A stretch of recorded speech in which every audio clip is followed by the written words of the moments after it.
Hello, everyone. Welcome once again. So today we will be talking about the chapter 6, that is the sampling distribution. Okay, it's an interesting topic, and this will be part of that of test 2. So test 2 covers chapter 4, 5, and 6. Okay, so in case you're watching this, please watch it carefully. But there are some details I actually included in class for which you wouldn't find it here in the video, just to keep the video very simple. Okay, so in case you don't understand anything, please do or to email me and let's schedule a Zoom meeting so that we can go through the questions that you have. All right, so let's begin. Okay, and always too, I have a link to this video on YouTube. So in case you wanna get instant updates, you can just subscribe and you always get an instant update when I post this video. Okay. So sampling distribution. So we'll be doing 6.1, 6.2. That is the mean and standard deviation of the sample means. Okay.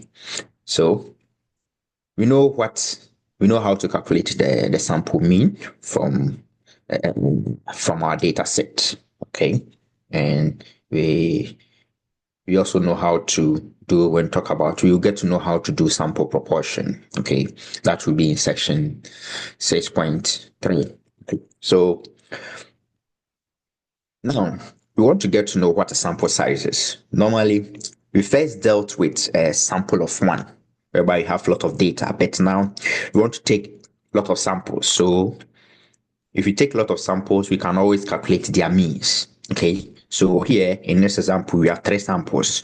That is, we have sample 1, 2, and 3. Okay, and we have their means to be calculated as this. So if we sum everything here, then we divide by the total number of what samples that we have, we get the mean.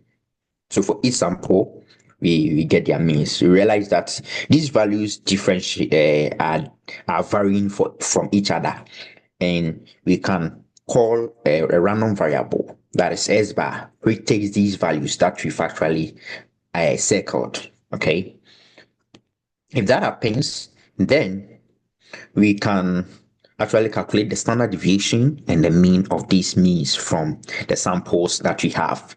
So we are going to get a lot of values. In case I'm to take a sample size of 30, this implies I'm going to get the means of these samples to be 30. So I'll be having 30 values for a random variable.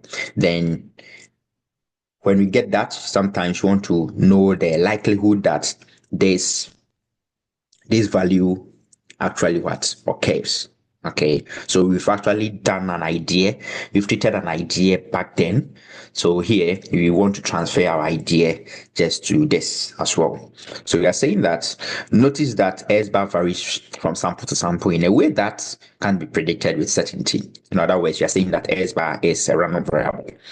Okay, so what do we mean by sampling distribution? Sampling distribution is a probability distribution of a sample statistic. So S bar is what? It's a statistic. Okay, when the statistic is viewed as a random variable. Okay, so this S bar will take values, and we want to know the likelihood that the values it takes occurs. Remember back then that when we were doing the discrete case, you could have S. You could have P of S, right? So this is the probability distribution of a certain random variable. We don't know, let's say S. So it takes some values here, and we get the probability of them occurring. Okay, so this is the probability distribution for this random variable. The same applies to our S bar. So if you take S bar, you're saying that this S bar takes some values and want to know the probability that it occurs. So this means that we are calculating the sampling distribution of what? S bar. So it has some values here, then the probability that it occurs. Okay, so this is the whole idea of the sampling distribution. Okay, if this occurs, remember that we can always find the mean and standard deviation. So if you go back to the idea of how to calculate the mean, you realize that if we are to find the mean of this, we calculated expectation of what S bar to be equal to what the sum of S times the probability of what S. We use the same idea here. So this is equal to the mean, that is mu of our S. So here too, if we want to find the expectation, which is also the mean, the expectation of S bar, then we do the same. So is the sum of our simple values that we get times what this is some idea like that. So you have this. I'm coming. So write it as what? S bar. So the same idea that you know from random variables, that's the same idea we are applying to our sample statistic, that is the S bar viewed as what? A random variable. And we can calculate what? The standard deviation and the mean of it. Okay. So we are saying that if we have such a random variable, that is the S bar, suppose random variables of size n are drawn from a population. Okay, so just as we did earlier on, we realized that we drew 3 samples. Okay, so we have some 3 samples here. We drew these samples from what? We drew these samples from population, and these are the values it came with.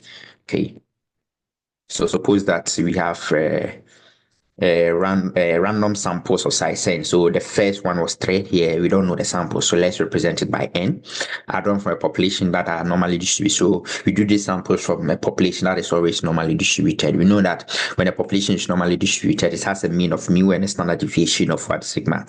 Then if that happens, we can calculate the means of these what random samples, and the S bar will be assumed as a random variable. Then it implies that S bar is also normally distributed. If it is normally distributed, we can have the mean and the standard deviation of it. So you are saying that the mean of the S bar is mu, so it will be the same as the population mean. Okay, and the standard deviation of it is the population standard deviation divided by the square root of the number of sample size that we took. So that is that. Just know these formulas. So irrespective of the population that I'm coming from, they're saying that if you want to find the mean of the random variable, is the same as the population mean. It doesn't change. It has the same mean as the population mean, but the standard deviation changes. Just that you pick the standard deviation of the population you drew from and you divide it by the square root of what? Of n. Okay, and it will also have mean mu and standard deviation. But note that as the sample size changes, the mean doesn't change. Okay, the mean of the sample mean doesn't change, but the standard deviation changes because it depends on the sample size. Okay, that's very interesting. So there is a theorem here. So first of all, we know that if we draw from a normally distributed population, we have the random variable, that is the S bar, also normally distributed. But we have a lot of distributions for which are not normal. But there is a theorem that will guarantee us that we can get to the normal distribution, because if you're in the normal distribution, working with things becomes very easier. So for you to get to the normal distribution, irrespective of the distribution that you are coming from, whether it's uniform, bimodal, binomial, so on and so forth, we are saying that if you're able to pick a sample size that is 30 or more, that is n greater or equal to 30, then your sample mean will be approximately normal. So we come back to what we know here. Already. Okay, so irrespective of the population that you are picking your samples from, your sample size from, are saying that if it is 30 or more, we'll come back to a normally distributed. We know the mean already to be this and the standard deviation to be that. Okay, so when n is where n is the sample size, the larger the sample size, the better the approximation. So we can have some demonstration here for us to get to know. But there is also some law here, call it the law of what? Large numbers. But this law of large numbers state that, okay, the random variable, which is our S bar, okay, will actually approach the mean of the distribution that you are actually coming from if you pick large sample size. So if the mean of the distribution is finite, then you are almost sure that our S bar will go to what? The mean of what? The population. So that is why you always have the S bar. The mean of the S bar is the same as what? The population mean. Okay, so this is due to the law of large numbers. So it's a theorem that as the sample size grows, its mean gets closer to the average of what? The whole population. Okay, so that's the concept of the law of large numbers. This doesn't tell you that you are going to a distribution. It tells you that you are going to converge or get to the mean of the population. But the central limit theorem tells you that we are going to get to what? A distribution known as what? The normal distribution. So know the difference. The central limit, that's the CLT, guarantees that if you pick sample size that is 30 or more, we get to a distribution, and that distribution is the normal distribution. Okay, so let's see a few of it. So note that we have some population distribution. You have the uniform, we have the uniform here, the bimodal and the right skewed. Okay, we pick a sample size of 5, but we realize that we are not in the normal mode. Okay, but when you pick like 30, you realize that we get to the normal here. So these are what the normal that we see, right? That's very interesting. That is a demonstration of it. Okay, so there are some examples here for us to work. So the population has a mean 75. That's the mean of the population. This implies that the mean of the sample mean will also be what? 75. Yes, and the standard deviation is for 12. Okay, so now we pick a random sample of size. So 121. This implies that for this population, you don't know the underlying population. But since the sample size is greater or equal to 30, we know that we will surely get to what the normal distribution. And this is the application of what? The CLT, the central limit theorem. Okay, so you have to find the mean and the standard deviation of the sample mean. So the sample mean is represented by what? S bar. Represented by what? S bar. Okay, right? And you say that the mean of it is represented like this and is equal to what? Mu. But what is mu? Mu is equal to what? 75. Are you okay? So you can always identify the parameters. So mu in the question is what? 75. And sigma in the question is what? Sigma in the question is 12. Okay, so if you know your formula, you know sigma S bar is also equal to sigma over what? Square root of 10. So our n is the sample size that you pick, which is 121 here. It changes. So you just paste in these values in there. So you have the mean here. So the standard deviation of this will also be 12 all over what? Square root of what? 121. Then you're done. Okay, so that is how we approach it. Okay. So, and how will these numbers change if the sample size of the samples was 400 instead of if we pick 1 to 1, then it will change. It is the standard deviation that will change. The standard deviation depends on n, but mu, you don't see any n in it. Okay, so the mean remains the same, but the sample size changes. So note it very well. Because of this formula, because the sample size will actually, the standard deviation will change based on the formula. So realize that as our n increases, then our deviation will reduce. So first of all, our n is 1 to 1. When n is 1 to 1, the standard deviation is this. But when n goes to 400, then the standard deviation decreases to this. Okay, so this implies that as n increases, the standard deviation decreases. All right, you can note it down. In case you don't understand, just write some values, 2 values down with the formula and try increasing your n. You realize that it will decrease, and it makes sense. Assume that I have 1 over 2 and I maintain the 1 at the top, but the down, I try to increase the down. Then it implies that the whole fraction will try decreasing. Okay, so if I increase the down to maybe 1 over 5, realize that the value that I had for 1 over 2 is greater than the value that I had for 1 over 5, and it makes sense. Okay. All right, so we do the same thing here.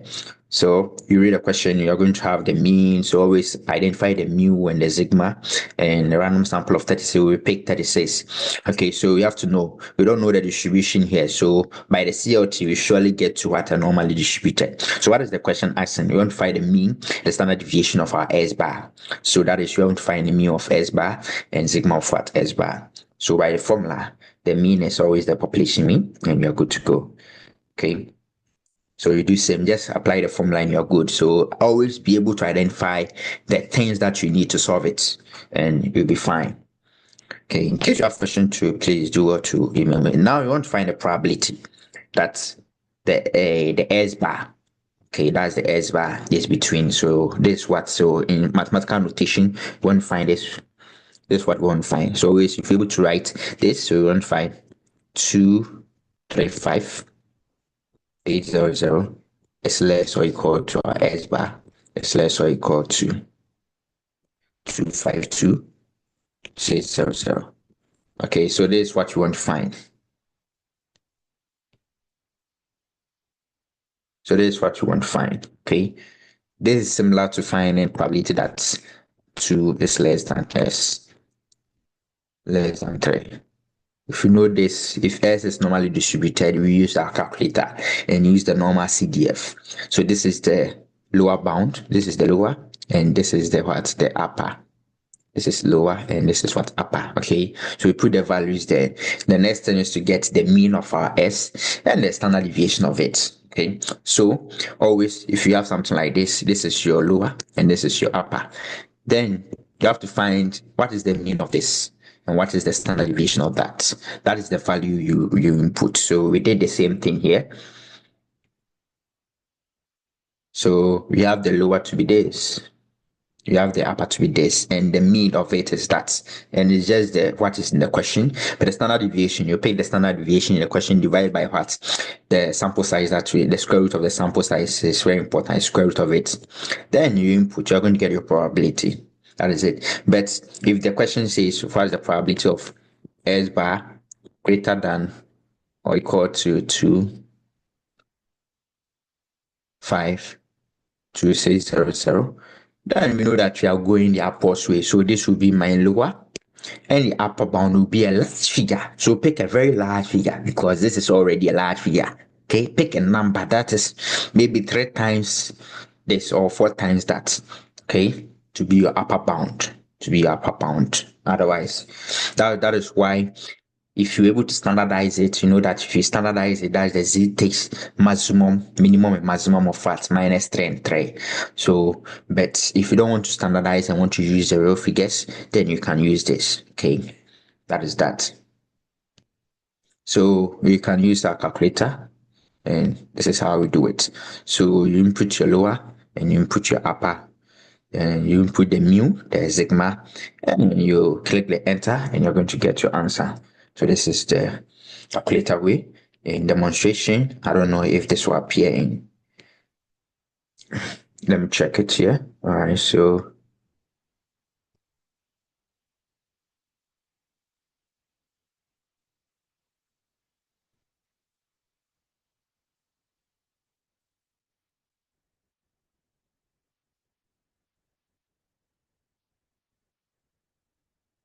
okay, so in demonstration, you realize that you press the second. Okay, so you see an arrow pointing upwards.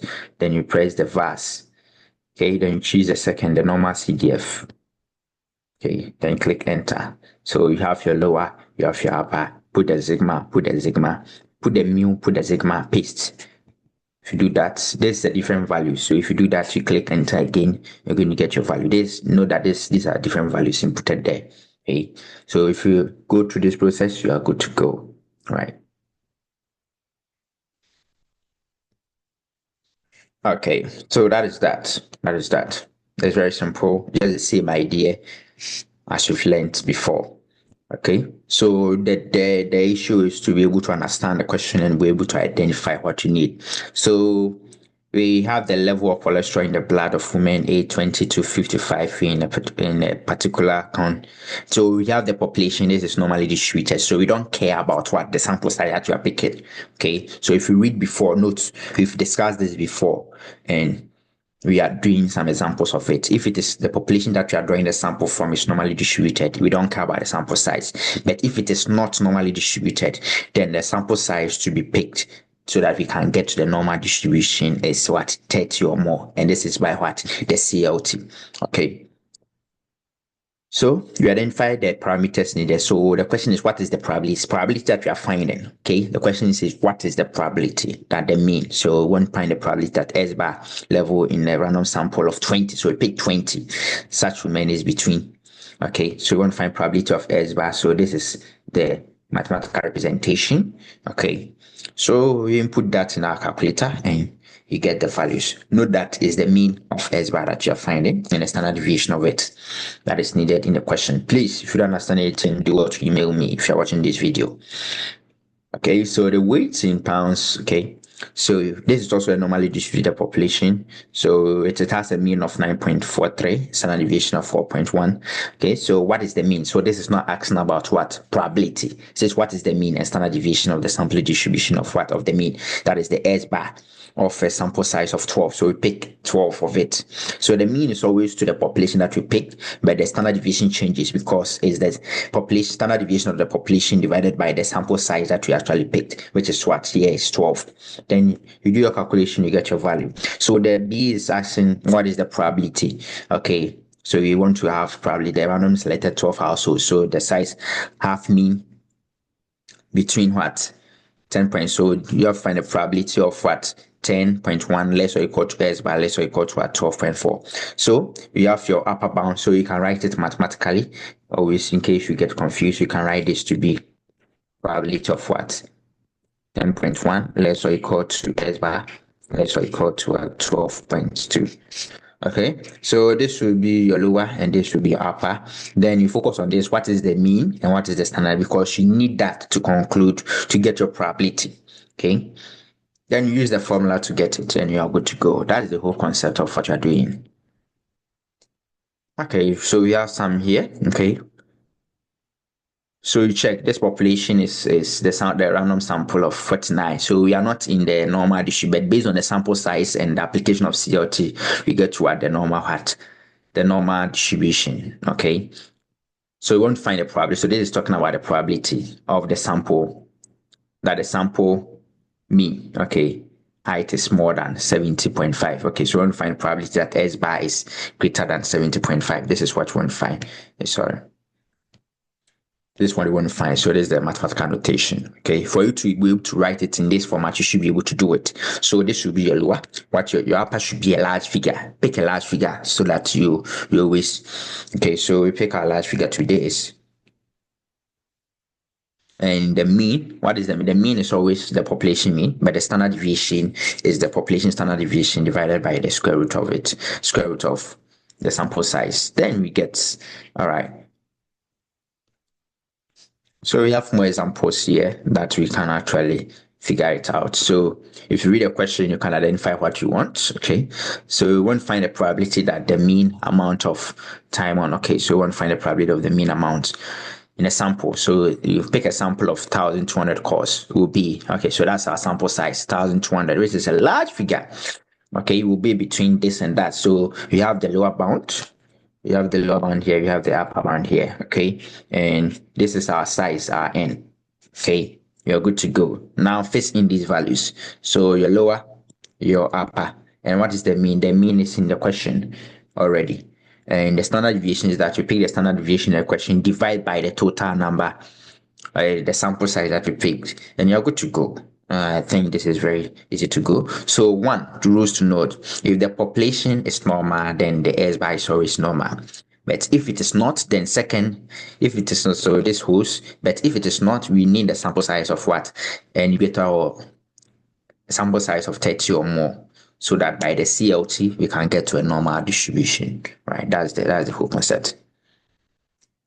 So note that if it is not from sample, if the population you are dealing with is not a normally distributed one, then the sample size is less than that, then our approximation wouldn't be accurate. Our approximation wouldn't be accurate to use the normal distribution. Okay, so we have another question here. Right, so note this question. So many sharks enter a state of tonic.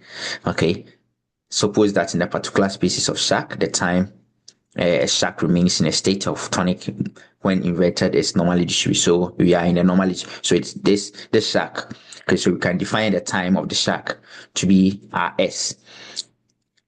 So it has a mean of 11.2 and standard deviation of what? 1.1. Okay, so if a biologist induces a state of tonic immobility, in order to study such a shark, for one, find what is the probability that the shark. So the shark, we are not talking about the mean. Okay, so our S is what we're talking about. This S is from a normal distribution. It follows a normally distributed population. Okay, so we remain in this state for between. So here we want to find probability. They didn't talk about what the mean. So we want to find the probability that n is less than S is less than what? 13. This is not S bar. S bar is different from what? S. Okay. Okay, so we apply it and we use the mean. Okay, so we go. then you are good to go. You get our answer. But the next question is very interesting. You realize that it talks about the S bar.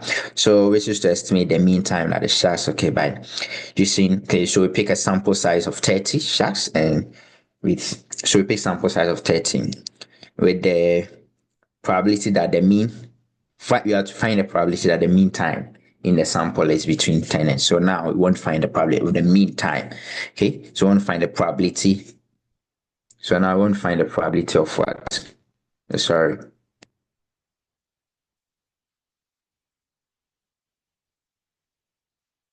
So we want to find the probability of 10 less or equal to now is S bar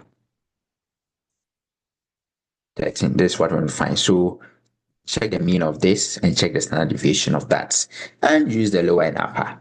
Okay, and you're good to go. Okay, so that is what you did here. And we had our answer. Okay. Okay. So we do the same thing here. Okay, so a time manifest states that a certain brand of tie has a mean lifetime was 50. Yeah, okay, and you have the standard deviations. So we have things we know. So always when you are reading the question, pick the things you need to solve your questions, such that the mean, the standard deviation, the sample sizes are very, very important. And is it asking you to find the mean of the sample mean, the standard deviation of the sample mean, or it's asking you to find the probability of what? Of the mean. Okay, so if you have these values in hand, you are good to go. So here you have to find a probability that if you buy one such tie, it will only last, okay, or fewer times. Okay, so last this, so it's less or equal to this amount. Okay, if you had this experience, so it's not asking you. So one such is an S. It's not the S bar. It is particularly strong in evidence that the ties don't last as long as clean. Okay, so we find a probability. So if we want to convert it, always you can convert it to mathematical material. S is less or equal to 57,000. Okay, so you're always in the normal distribution, so it doesn't matter the sample size that we pick. Okay, probably that S is less or equal to 57. So we have our upper bound here. So this is the upper bound, and this the lower bound. We can get to the negatives, okay, or can get to any parts. You're going to get your values. Okay, so input that in your calculator, and you're good to go. So we did that here, and you had our answer. So by B, a consumer group buys so 9 such. So our sample size is what? 9 now. And test them, find the probability that the average time. So the average is the same as the mean of the tie will be mass or less. Okay. So we want to find the probability of, so now the first one was probability of S, but now this is probability of S bar. It's less or equal to what? 57,000. Okay. So now you focus on the mean of this and the standard deviation of that, and we are good to go. All right. Okay.